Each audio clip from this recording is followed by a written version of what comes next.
petits détails des plus grands films, bienvenue dans Aviez-vous remarqué? Le mythe d'Hercule le demi-dieu, revu à la sauce Disney par les réalisateurs d'Aladin et la petite sirène, nous on dit oui. Un film là encore méconnu mais aimé de beaucoup, dont on vous propose tout de suite les petits détails et secrets. Et pour commencer, un petit détail de taille, puisque cela touche directement le héros du film, Hercule. Aviez-vous ainsi remarqué que tous les personnages du long métrage, Zeus, Héra, Hadès, Hermès, etc., possèdent des noms grecs quand Hercule a un nom romain? En effet, si le personnage était raccord avec le reste, il devrait s'appeler Héraclès.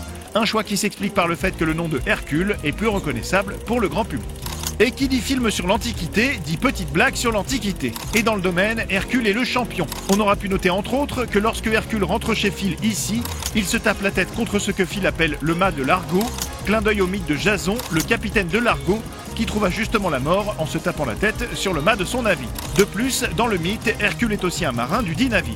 On aura également bien ri devant les inscriptions romaines visibles sur la carte de crédit d'Hercule, qui traduite signifie expire en avril de l'an 1000 avant Jésus-Christ, membre depuis janvier de l'an 1000 avant Jésus-Christ. En plus de ces petits détails historiques et mythologiques, le film cache pas mal d'autres petites références amusantes, comme cette peau de lion qu'Hercule porte sur ses épaules et qui s'avère être celle de Scar du roi lion.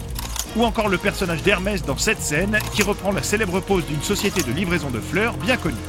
Et dans la catégorie caméo, en plus de Marilyn Monroe qui passe dire bonjour, un peu de manière anachronique d'ailleurs, les réalisateurs du film John Musker et Ron Clements sont visibles juste là, en porteurs de pierre malchanceux. On pourra ensuite reconnaître la célèbre Vénus de Milo dans cette statue qui perd ses bras suite à une bourde de notre héros, un clin d'œil à Karate Kid pendant la séquence d'entraînement avec Phil, et on aura pu s'apercevoir que les statues visibles dans le parc pendant la chanson de Megara représentent toutes des jeunes filles se faisant agresser par des monstres. Charmant. Mais ça bien sûr, vous l'aviez remarqué, non ?